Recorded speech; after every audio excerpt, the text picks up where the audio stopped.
We've started recording now. So welcome back to, this is part 2, sort of part 3, because we had that interlude in the middle. In this section, I'm going to talk about mostly Adorno and his critique of popular music, just to start the ball rolling. Why we're even going to talk about Adorno and why he's quite a negative figure, and what's good about the negative. Dialectic, right? So let me share the slides. Bang, continue.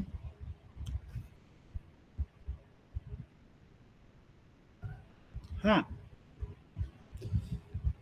I was talking about the core reading, and that was Adorno's Current of Music. So amongst other things, who was Adorno? This bald-headed, goggle-eyed guy who looks pretty boring is now, I think, exciting and interesting.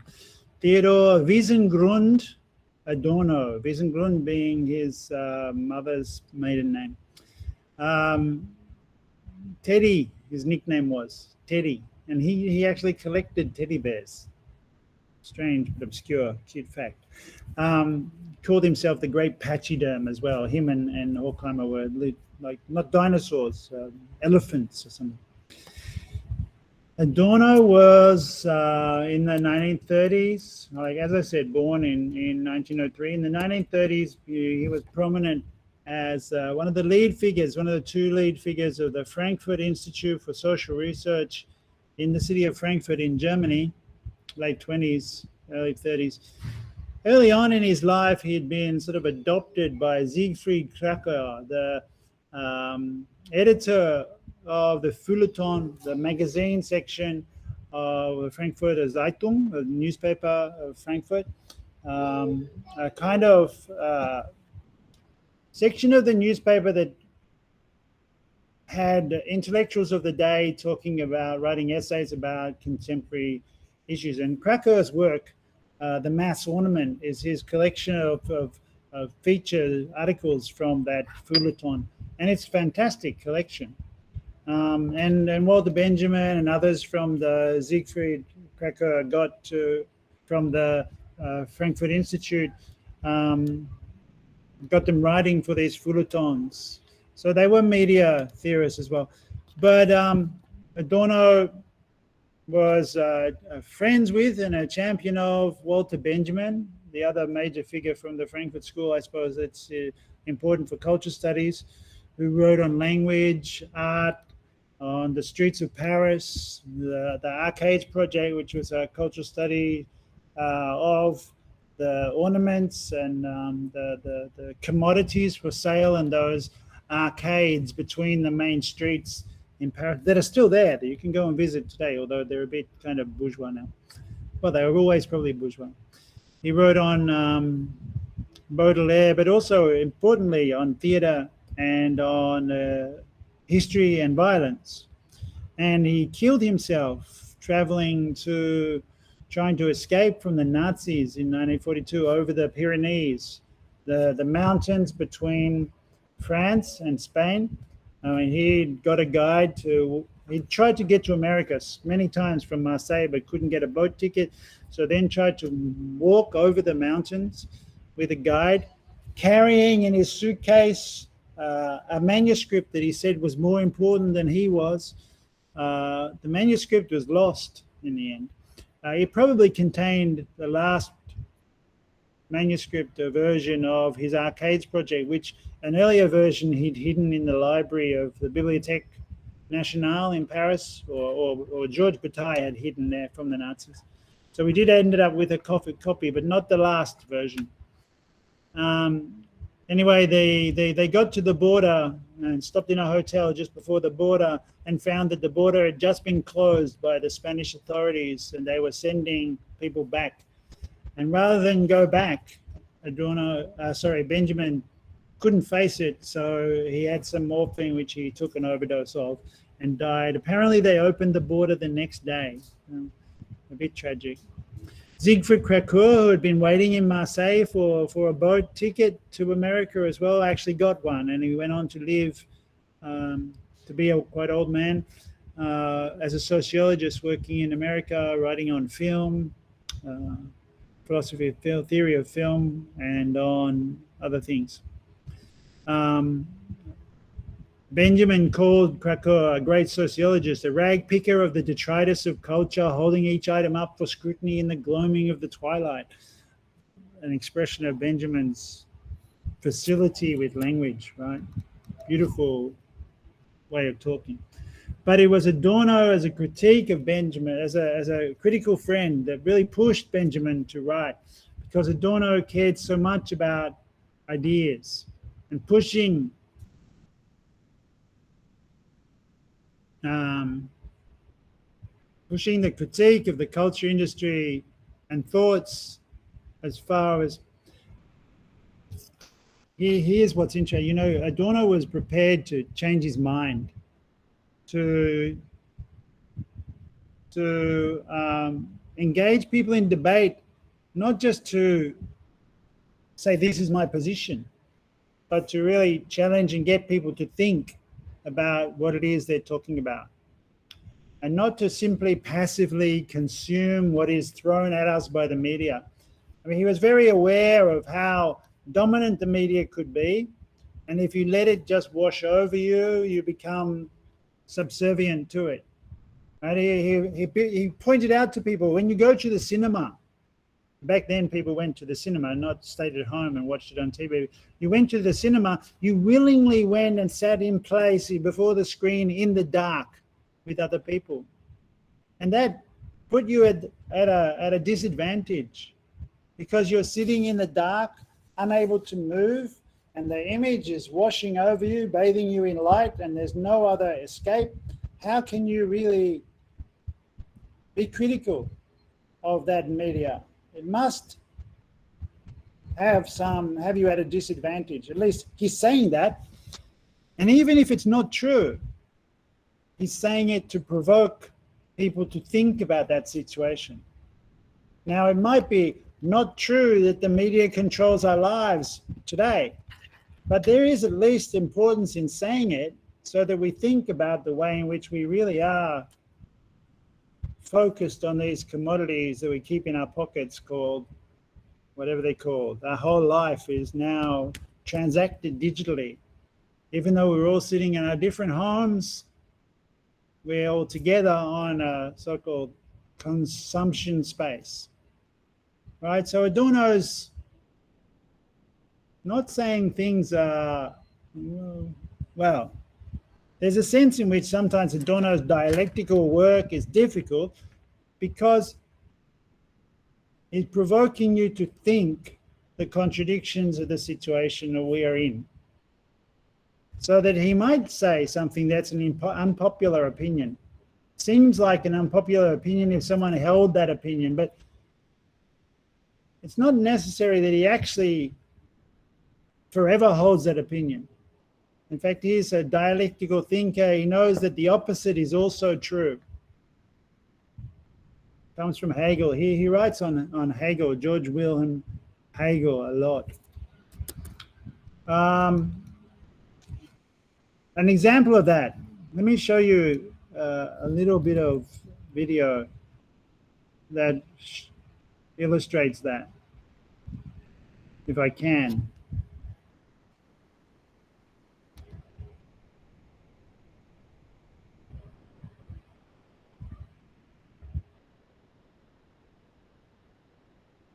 Okay, here we go.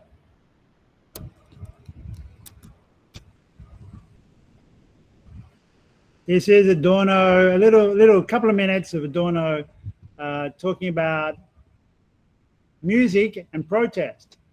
And you know, if my work is about how some music became political protest, and that I would be a supporter of a follower of Adorno, what he says here should make me stop doing what I've been doing. But I think dialectically we can move forward. But at least it's important to see what he says here to try and provoke a reaction.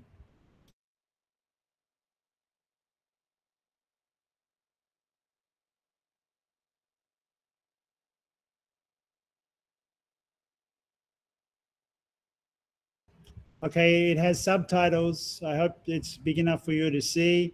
If need be, you turn your Google Translate from German to Tingret rather than English in this case.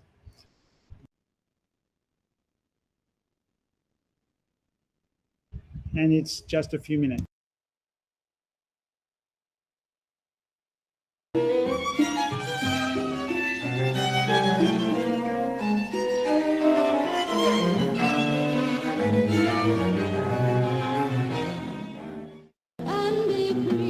Ich glaube allerdings, dass Versuche, politischen Protest mit der Popular Music, also mit der Unterhaltungsmusik zusammenzubringen, deshalb zum Scheitern verurteilt sind, weil die ganze Sphäre der Unterhaltungsmusik, auch wo sie irgendwie modernistisch sich aufputzt, so mit dem wahren Charakter, mit dem Amüsement, mit dem Schielen nach dem Konsum verbunden ist, dass also Versuche, dem eine veränderte Funktion zu geben, ganz äußerlich bleiben. Und ich muss sagen, wenn also dann irgendjemand sich hinstellt und auf eine im Grunde doch schnulzenhafte Musik dann irgendwelche Dinge darüber singt, dass Vietnam nicht zu ertragen sei, dann finde ich, dass gerade dieser Song nicht zu ertragen ist, weil er, indem er das Entsetzliche noch irgendwie konsumierbar macht, schließlich auch daraus noch etwas wie Konsumqualitäten herauspresst.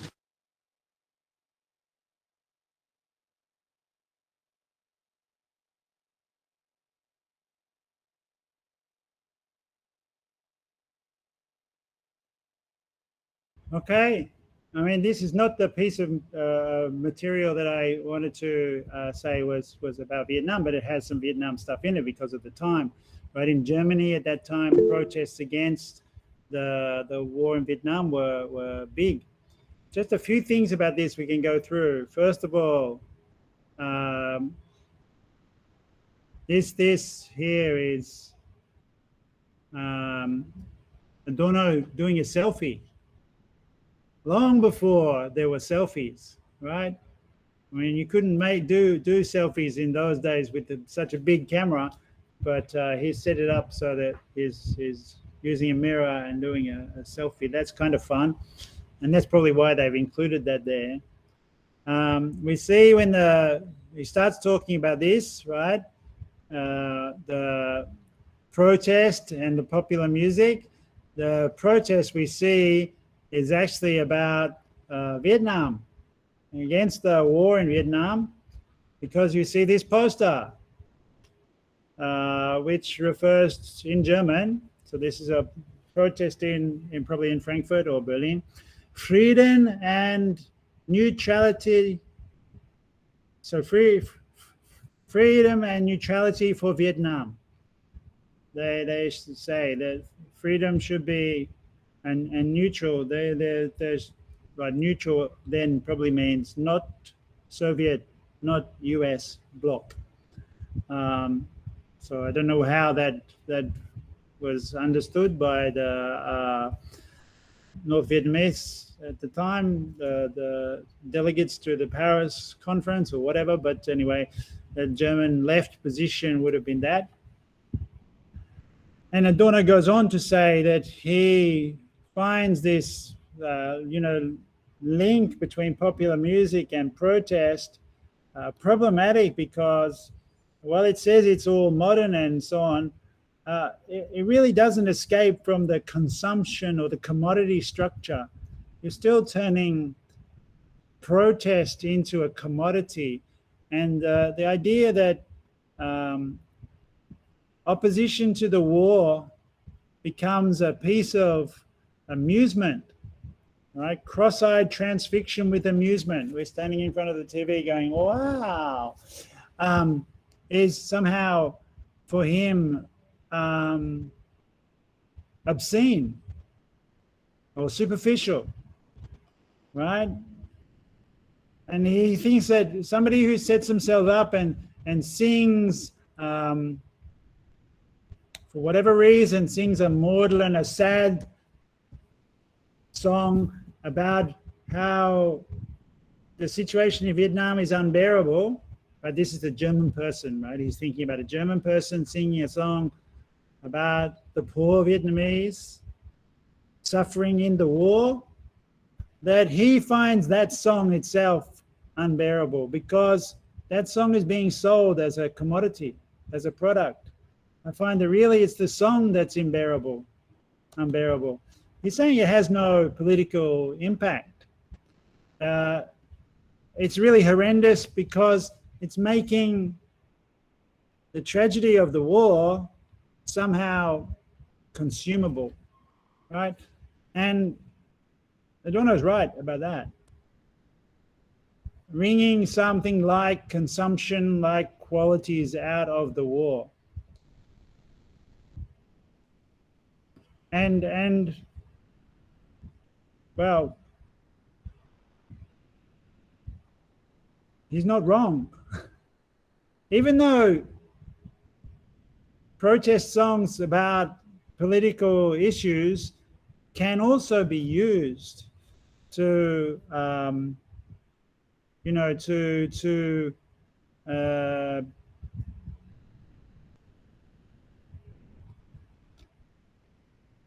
to raise awareness,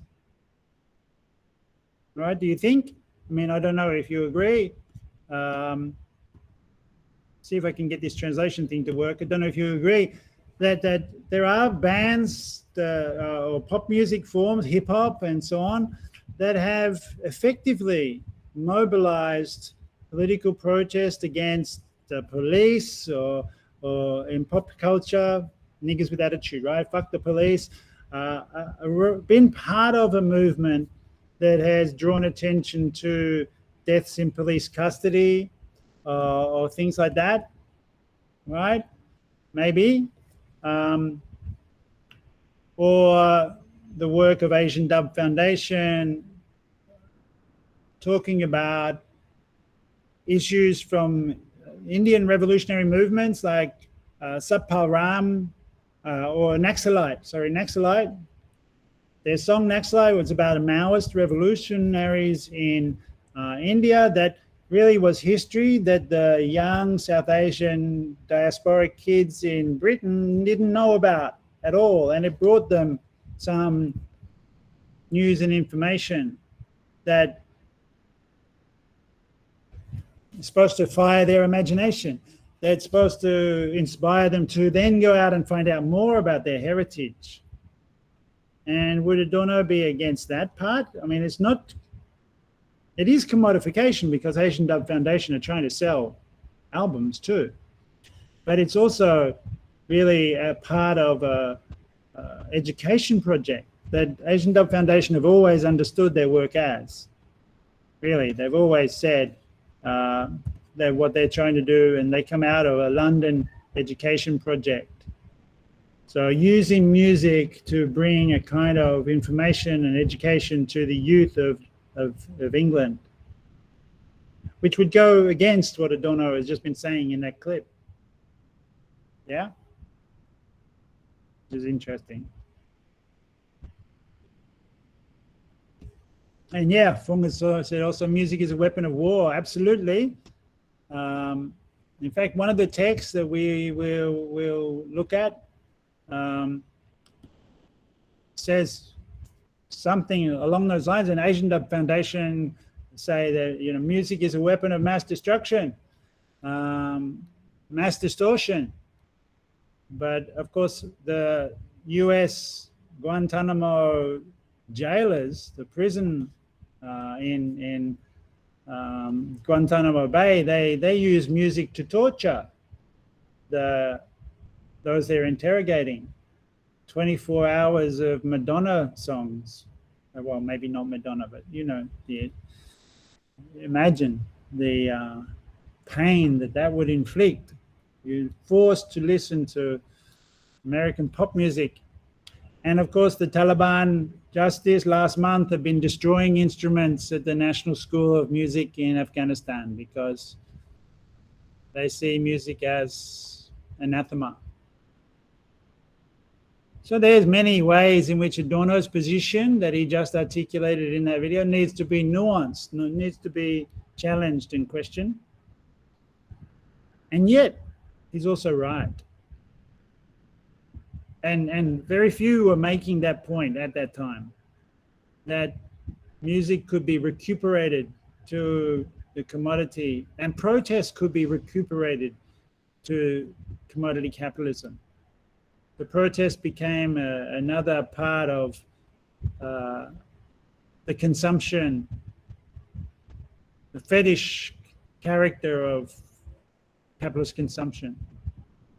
I mean, and that's especially so when you could see music, television, hip hop being used to sell,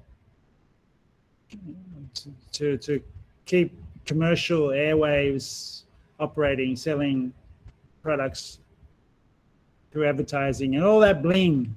And yeah, and the hip hop performers saying, we got to get paid. We want to get paid. Hakim and Rakim and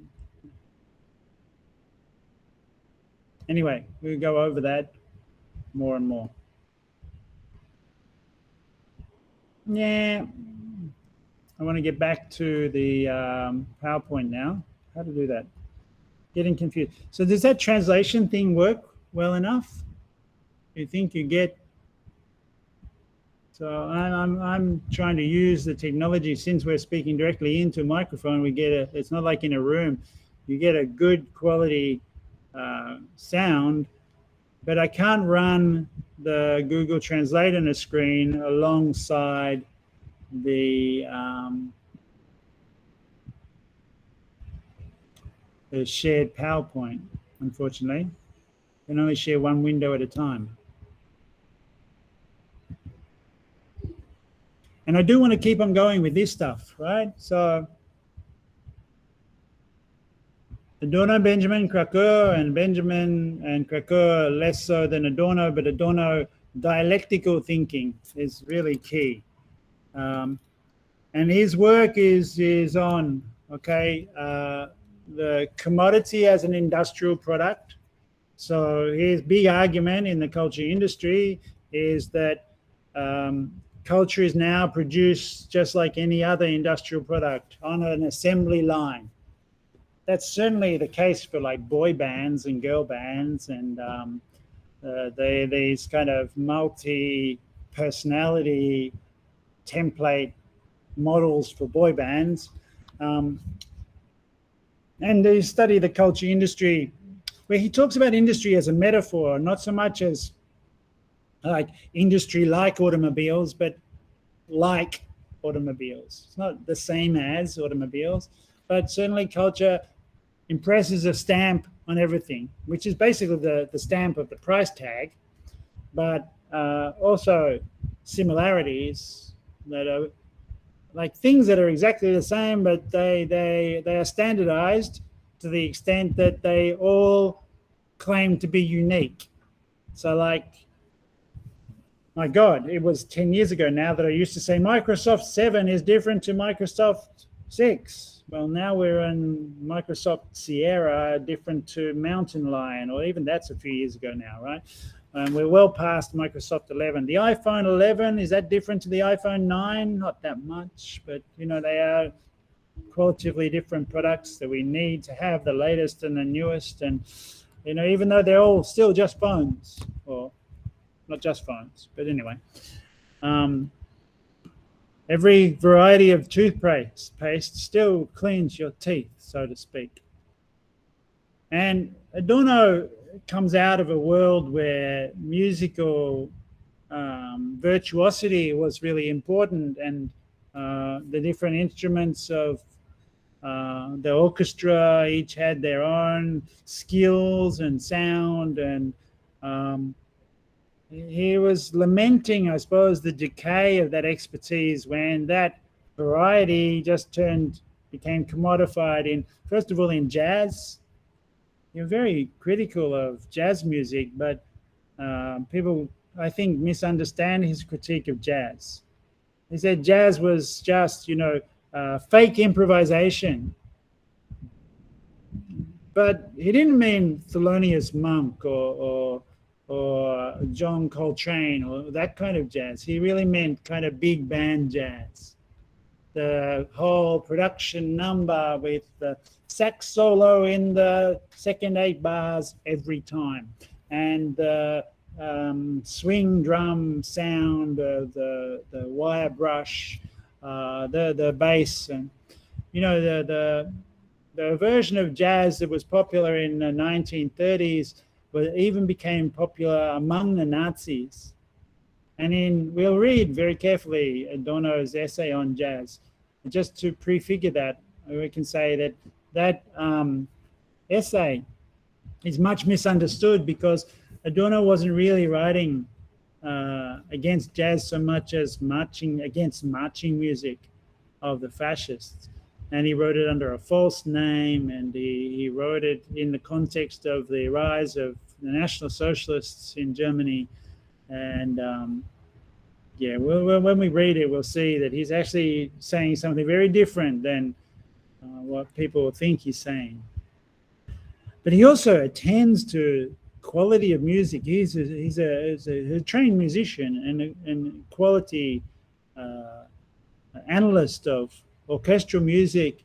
His attention to notes and tone, timbre, the feel of an instrument, and orchestration. His understanding of 12-tone and experimental music is profound. His critique of Wagner and the way that the piccolo evokes the elfin world of, how that became a kind of stereotype, like that music means the elves are flocking around. It's almost like predictable is something like commodification. The jitterbug of the jazz dancing is being a bit like paralysis or electric shock, and the conformity of people to all dance the same dance as the trends dictate. The grooves of the record being a kind of industrialized product that keep people in place, keep them in the groove. In the groove, we talk about. Of course, that's like provocative at one level, but he's also trying to get people to think through the contradictions and recognize that the opposite is also true. Yeah. Now, that's old. This is the 1930s that Adorno made that critique of jazz. In the 1940s that he made the critique of Wagner and of the culture industry. And of course, he then died in 1969. After losing control of his class. The students protested against his class. Some young women in his class protested by baring their breasts and rubbing them on him because he was suggesting he was an old fuddy-duddy and afraid of sex. It was the 60s, right? No one would do that now. But it's interesting that very soon after his death, the cultural movement of pop music had become so bloated and commodified with electric light orchestra and the big mega stadiums of the big pop bands and glam rock and that stadium rock, that there was within popular music an opposite reaction to the society of the spectacle, which was like everyone sitting in the dark watching the 3D extravaganza of the film together, and everybody very conservative and in conformity. Right? This is the Society of the Spectacle, a book written by, look at the two pictures, they're completely different pictures, but even though they're different people, they look exactly the same. One in America, one in France. Guy Debord's book, The Society of the Spectacle, written in the 60s, and Debord was saying that all of capitalism is only image. It's only a mass spectacle, and we watch it, and any kind of protest is recuperated, co-opted into the commodity system, and there's no outside to that. Although, he says there is a history to it, so there is kind of a development, so there is an outside. And he himself made films. But his critique of Society of the Spectacle was written in the 60s, but influential. Debord was a part of the Situationist International. Hang on a sec.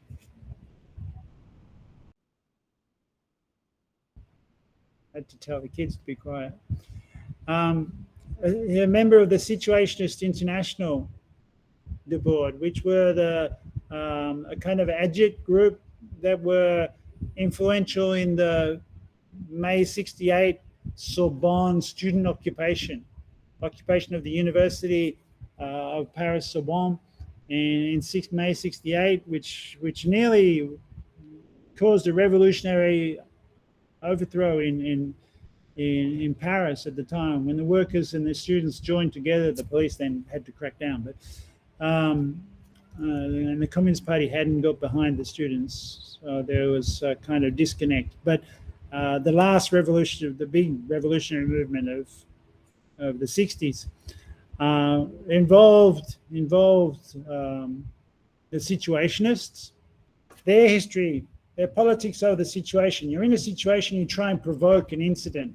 That was their strategy. But they also understood their history going back to the Lettrist International, which was experiments in writing, and maybe you can even see some antecedents of their work in the Surrealists and Dada art movements before that, but also in political movements, the young Maoists of the French students, the films of Jean-Luc Godard, which we'll look at during this course as well,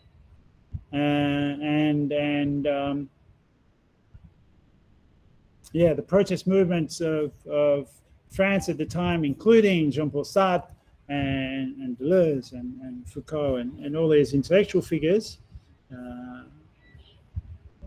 which culminated in this huge event of May 68, which didn't succeed. It was a defeat actually for the left.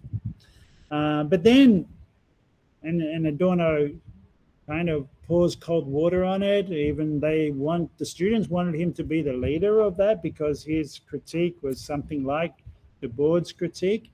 Another member of the Frankfurt School in America, Herbert Marcuse, did become a kind of intellectual figure for the students, the 68ers in America, protesting against the war in Vietnam and against conscription and against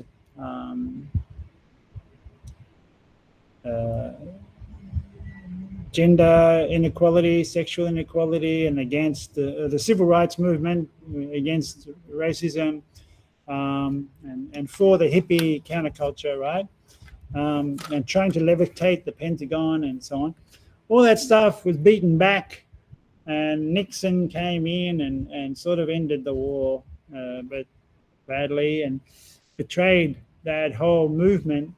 But it still then bubbled up again into popular culture, and Debord's work was really influential in the next round of uprising of popular culture in the punk rock movement, which reacted against the heavy metal, glam rock or stadium rock. What Debord does that's interesting in Society of Spectacle is he does a thing that's learned from the Situationists, learned from the Lettrist International. The Situationists would take a sentence written by somebody else and then change a couple of words, and it would be in a completely new context. So the first sentence of Society of the Spectacle is the same almost as the first sentence of Marx's Capital, except instead of it being a mass collection of commodities, it's a mass collection of spectacle. So changing the words of things, and another thing they did was they took a cartoon, like, I don't know, it might be Peanuts or Charlie Brown or something like that, and turn the words in the thought bubbles of the cartoon figures into political slogans. They had all these wonderful political slogans like, beneath the paving stones of the footpath, rip it up and you find sand, it's the beach. Or revolutionary thought is to demand the impossible, and things like that.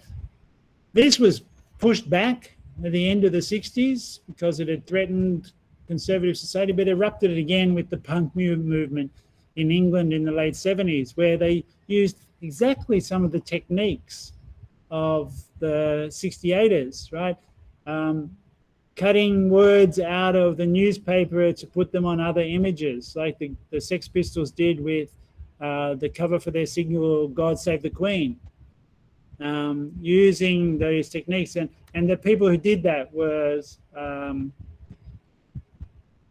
Malcolm McLaren, the guy making the peace sign, and Vivienne Westwood, who nowadays is probably Britain's #1 fashion icon, right? Not the #1 designer anymore, but she's been on the top for so long, but she's certainly iconic.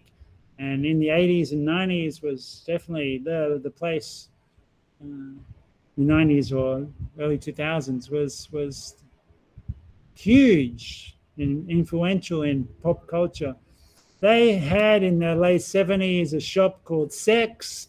They played with images like the Nazi swastika and so on, but they founded the Sex Pistols. And from that rebel culture, they turned punk also into a commodity, so that now she became this fashion icon. I mean, in some ways, these contradictions are what Adorno would write about now. Probably he wouldn't bother, but because it's so obvious. Here she is dressed in scraps of slogan, protest slogan, right? But it turns into a designer dress. That's exactly the kind of thing that would have really annoyed Adorno, that some protest sloganeering is being turned into a fashion item. Although maybe he would have laughed at that too. I mean, in a similar way, this was happening all over the place. Here's an example from the India thing to whet your appetite for what's going to come. Here's Madonna selling us a kind of version of Asian culture that she doesn't really understand. She's got her hand painted with henna, which is what happens when you get married. She's got the 8 arms. Her dances are kind of imitating a many-armed Hindu god. You'll know this from Cham culture as well. And she's doing this whole South Asian thing in the German newspaper, in Rolling Stone, the main German magazine, doing her bad Bharatanatyam dance moves, which she's not a trained dancer in that, and not really looking Asian at all, but looking a bit like dressed up in. And the subtitle, don't know if you can see it there, it's Calcutta Calling, Calcutta spelled the German way, but calling, and it says Madonna's new clothes, Neues Kleider, her new clothes. A televised Fernausstellung, Eastern photo safari, a Far Eastern photo safari. How wrong is this, right? A photo safari.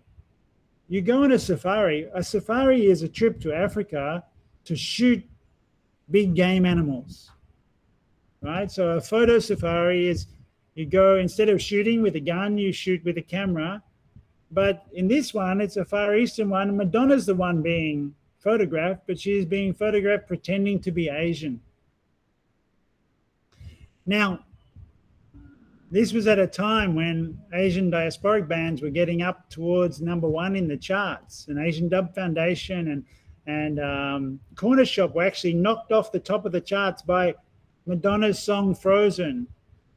She's wailing in the tundra, lost in some Asian song. And she doesn't even have, like, I'm not saying she hasn't got the right to dress up in Asian clothes. It's not cultural appropriation we're talking about here. It's the fact that Madonna was able to release her single in 70 countries at the same time with Pepsi Cola Corporation backing, right? She had the economic resources to cash in on the cultural trend, which was dress up in Asian clothes. I mean, it sort of doesn't matter that she got it very wrong.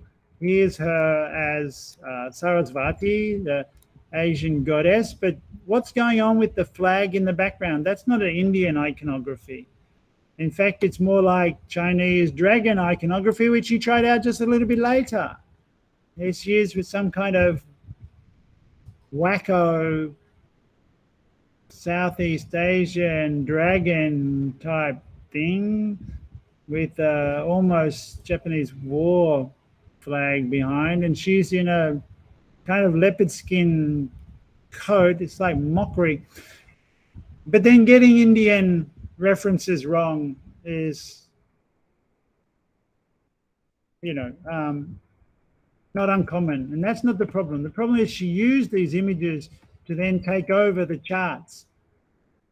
Of course, everybody gets things wrong. Here's something really wrong. I love this one. This is the Japanese curry powder, and they've got the wrong kind of Indian on the Indian curry powder, right? Because your American Indian, your North American indigenous person does not have the same kind of curry powder as this.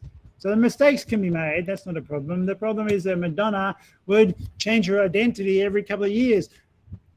Just a few years after being Asian, she was being American. Here she is dressed in a beret and selling the song Bye Bye American Pie. And she'd actually recorded it just before the beginning of the first Gulf War in 1991, right? And 2001, the second Gulf War. And Bush's first Afghanistan invasion, and then 2003, she recorded it in 2002, the invasion of Iraq, just before then. But between making the video, which was her all being revolutionary, selling revolution, and then February 16th, the invasion began, and she pulled the video. Bye Bye American Pie turned from being an anti-war song to being a pro-war song. And it's kind of obscene that she has the beret on, because there she was trying to channel the iconography, the image of revolution, to sell a record. You see how important the beret symbol is, right? Which is the beret? Who's the beret from? It's from the other person that's sold to sell revolutionary culture, Che Guevara. Right? That beret has become synonymous with Che. In fact, that everyone uses it to. This is a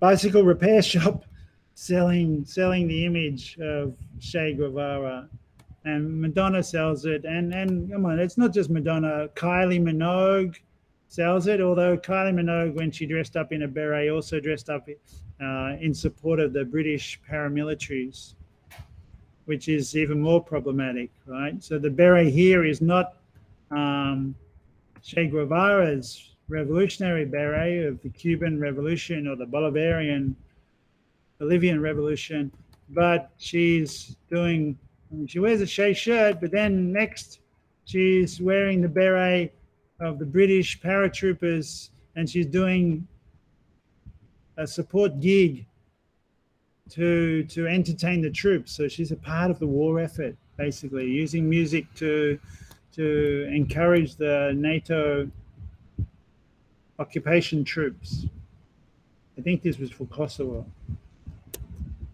Oh, so Adorno would have a field day having to revise his position on popular culture, music, and protest, but he still wouldn't be wrong saying what he had said. It would just be that the examples have changed. They become more mainstream. I hate that Kylie did this, but then Kylie also helped us sell the 2000 Olympics, and she also did promotional work against breast cancer. So who could possibly criticize Kylie? How mean would that be, to be negative about Kylie, everyone's favorite? Not mine. Well, mine too, but anyway, problematic. I stopped talking about this. I'm going deeper and deeper into a negative hole. But that's going to be the flavor of the kind of Adorno-like critique that I want to try and bring up as something for discussion. So open to questions and consideration. I guess There might be some things about the course we need to go through as well. I can spend a bit of time looking at that in more detail, the reading. You want to hear that?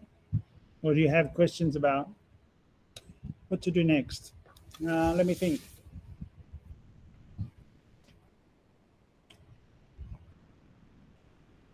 Yeah, I might stop the recording for now and let some people ask a question or something.